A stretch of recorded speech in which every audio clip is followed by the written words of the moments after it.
The story that you are about to hear is a compilation of documented true facts, featuring characters, events, or places that has played a role in shaping history. Please sit back and listen as I recite this narrative for you.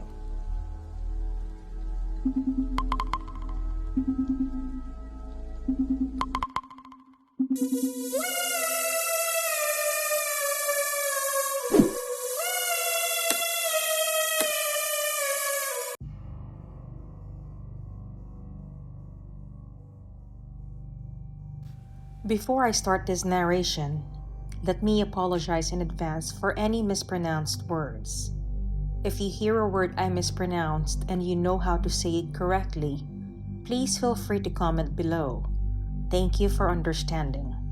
Philip Ondari Onyancha is said to be the most prolific serial killer in Kenya and confessed that he killed 18 women in 2009. He claimed to have a special ability, the magic touch, to lure women away to private locations where he would murder them indiscriminately before drinking some of their blood, which fueled his supernatural powers. He was 32 years old at that time of his arrest.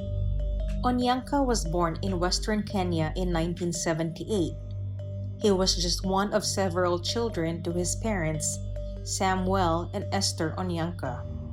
His family owned a farm in the region near Kericho. Onyancha claimed that during his childhood, he was molested by a house helper in his family's home, which led to him being traumatized. He also says that it damaged his psyche, making him believe that he could get anything that he wanted if he used force. This incident supposedly led him to watching a lot of pornography. When Onyancha was in primary school, he was described as a well-behaved boy who had an above-average ability. He was later admitted to Kenyatta Mahiga High School. It was regarded as one of the best high schools throughout all of Kenya and would allow Onyancha to go through Forms 1 through 4, the 4 years of secondary school, and set himself on the path to university. During his first year away from home, the school is 300 kilometers away from home, Onyancha earned a reputation for being a promising young student. He showed enthusiasm in not only his academics, but loved to participate in sports and other athletics with his peers. Some of Onyancha's more troublesome behaviors began to present themselves in his second year. He was accused of bullying and of sodomizing a younger boy. After a 2-week suspension, Onyancha was readmitted to school and resumed his studies. But when he came back, he was never the same. Instructors had to force him to pay attention in class, and he seemed to be struggling to apply himself to his academic work. He even stopped participating in extracurriculars entirely. Over the next couple of years, the school continued to experience issues with Onyancha. His behavioral issues became more apparent, and he lost his formerly calm and collected demeanor.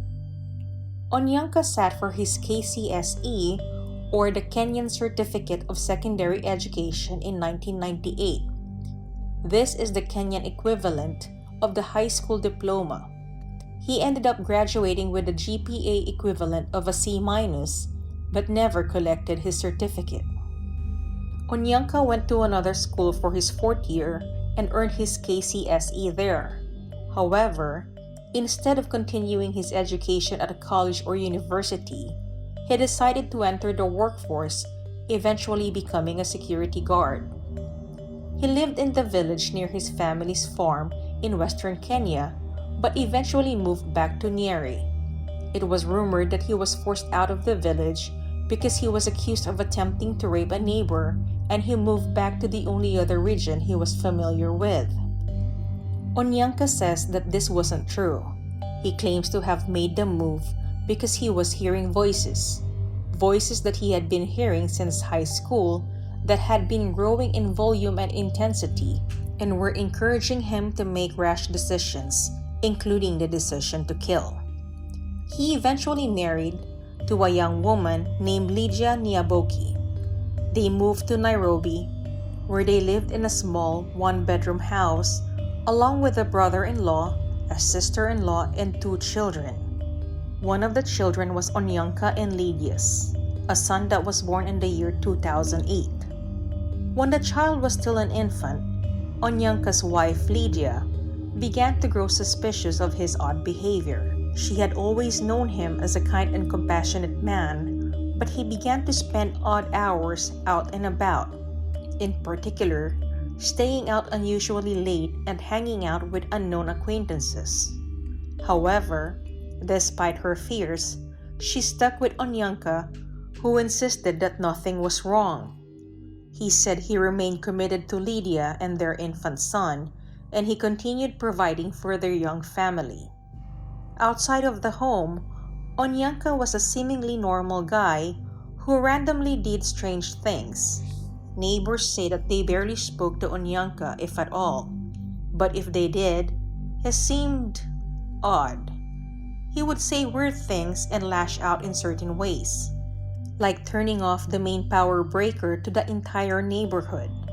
When neighbors complained about this type of erratic behavior, he responded by threatening to hire someone to kill them. When he did more usual annoying neighbor stuff, such as playing his music loudly late at night, nobody complained or questioned him because they were afraid of some kind of reprisal. Many ascribe his odd behaviors to him living in a small environment with no real room to breathe.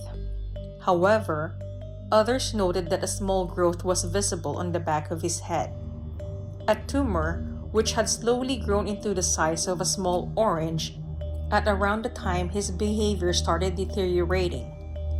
In June of 2009, at around the same time that Onyancha's wife began to suspect something was going on in his life that she didn't know about, a boy in Nairobi went missing. The boy named Samuel Wanyonyi moved to Nairobi to live with his aunt because he was attending a prestigious school in the region.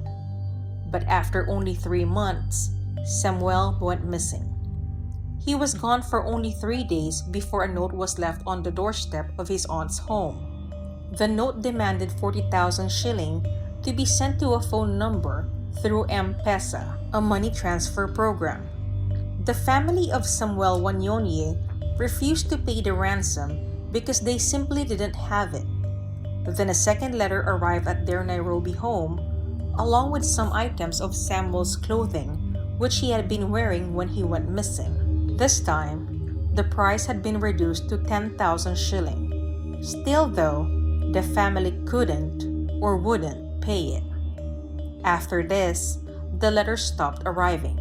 So did the harassing phone calls, which had been tormenting the family into paying a ransom for a family member they believed was already dead.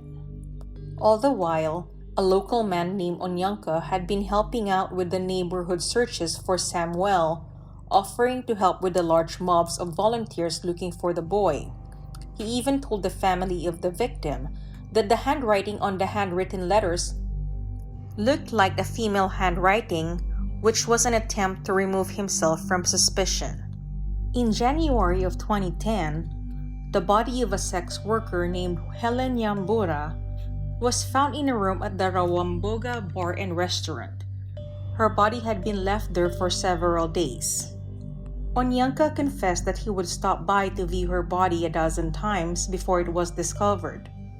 When the police discovered the body, Onyancha was among the crowd watching them take the body out. Police originally stated that they believed she had died of epileptic shock before learning the shocking truth months later. Then, just about a week later, a similar crime happened in a separate area of Thika. On February 2, 2010, 25-year-old Jacqueline Wambui met up with a client before heading to the Suitable Lodging House, a low-scale motel mostly known for sex work. There she also met her unfortunate fate, and her body was found the next day, naked and with her head broken. Throughout all of these murders, police struggled to identify any leads. They were able to trace back the victims to particular places and times, but because of the seemingly random nature of the crimes, there was little for detectives to do. They remained unsolved for the foreseeable future. When Onyancha turned 32 years old, he was still working for G4S as a watchman. However, over the first few months of the year, his attendance had started to become spotty, and he was noted as being absent or missing from his post on multiple occasions. It was no surprise then when he was fired in March of 2010. In April, a 9-year-old boy named Anthony Mururi went missing from his family's neighborhood of Dagoretti, a western suburb of Nairobi. Following his disappearance, weeks passed with no word. But then, a note arrived at the home of his family. The note demanded an amount to be paid in ransom for the safe return of 9-year-old Anthony. Unlike the prior victims, the family of Anthony were actually able to pay and followed the instructions, which told them to send the money through M-Pesa and provided a mobile phone number to send the money to. The kidnapper didn't know that the money was being tracked by the police. It wasn't until the first week of June that Anthony's family would learn he was already dead. His body was found heavily decomposed, meaning that he had likely been killed just a short time after going missing. However, they finally had an answer and knew what had happened to their young son. On June 5th, Onyancha was arrested by police after multiple pieces of evidence put him in their sights for a recent abduction. Using call data records, investigators were able to track the money being paid to the alleged kidnapper of a 9-year-old boy. When they found the suspect, they were then able to determine that a handwritten ransom note left at the scene of the abduction was written by Onyancha himself. Following his arrest, Onyancha confessed to killing nearly 20 people, all of which were women and children, whom Onyancha described as being weak and vulnerable to his attacks. In Onyancha's confession, he described how his crimes had escalated over the years, originating from his time in high school. He claimed that when he joined Form 2 at Kenyanta Mahiga High School, a female teacher had recruited him into a murderous cult. Once initiated into the cult, he was told to kill 100 people within 5 years, at which point he would be blessed with an untold amount of riches. As part of the cult's practices, after killing each of his victims, he described drinking blood from their bodies, usually from their neck. He stated that something was pulling him to the teacher's quarters every night, that someone was speaking to him, a voice calling his name, and he did its bidding. Onyancha later claimed that Elizabeth Wambui was the teacher who enlisted him into the underworld, but she told police that she had nothing to do with the cult. Ultimately, Elizabeth was acquitted. Despite claiming to have never met other members of the cult, he claimed to have had some accomplices to the kidnappings he perpetrated. These two men, Tobias Aradi and Douglas Obero, were arrested shortly after Onyancha's confession for being involved in a kidnapping ring that would help Onyancha kidnap victims and hold them for ransom. Despite having two potential accomplices arrested, investigators were eager to get to the bottom of the cult allegations made by Onyancha. If it was true that there were others like him trying to murder 100 victims, it would be making their jobs much harder in the near future.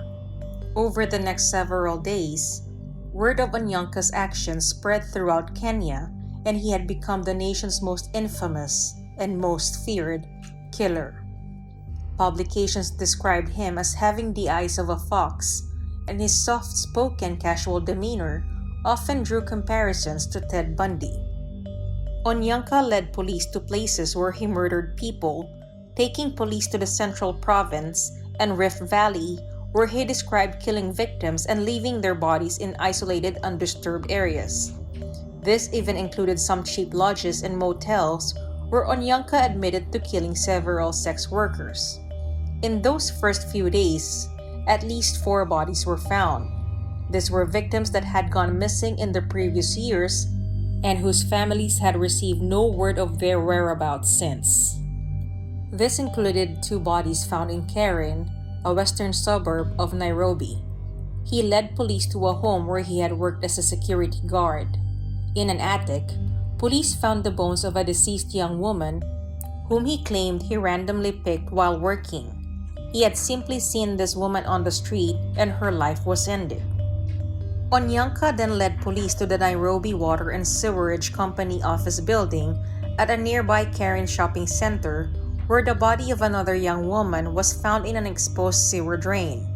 It was later determined that they were the remains of Catherine Chalangat, a 30-year-old mother of one who had been missing since 2008. In addition to finding the bodies of victims, he also gave investigators some resolution for unsolved cases. This included the unresolved deaths of Helen Nyambura and Jacqueline Wambui, two sex workers from Thika, whose bodies had been found just months prior inside cheap motel rooms. Onyancha led investigators to the cramped, dirty rooms where both bodies had been found and claimed responsibility for their murders. Onyancha stated that he felt a powerful and unstoppable urge to kill. He said he derived pleasure from strangling victims and drinking their blood.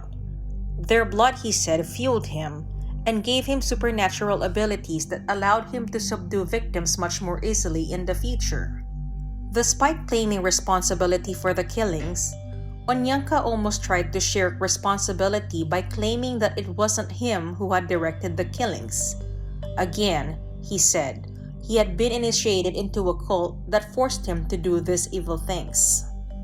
Later that year, he stood trial for attempted rape and assault of a woman in an incident unrelated to his murder charges. He was found guilty and sentenced to 12 years in prison to be served in the Kamiti Maximum Security Prison. Shortly after his conviction, he had surgery to remove the tumor from the back of his skull. Then, he began working towards becoming a preacher, a job he hopes to hold onto should he ever get released from prison. In 2014, Onyancha and his accomplices entered a not guilty plea in their upcoming trial. That same year saw another round of mental evaluations which ruled that Philip Onyancha remained a threat and would likely reoffend if he were to be released from prison. In 2017, a special ruling in the case was ordered against Philip Onyancha to be jailed at the pleasure of the president. This would, in essence, keep him behind bars until state experts could rule him sound of mind. In 2018, the prosecution was asked to submit their final paperwork leading up to the trial, which would finally bring murder charges against Philip Onyancha and his alleged accomplices, Tobias Aradi and Douglas Obero. Until this date, they are still awaiting trial.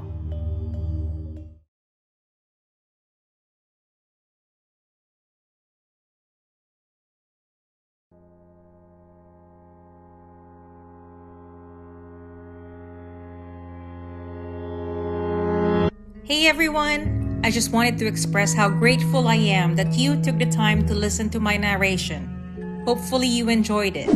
I am Twysted Mind and please enjoy the rest of your day. Salamat!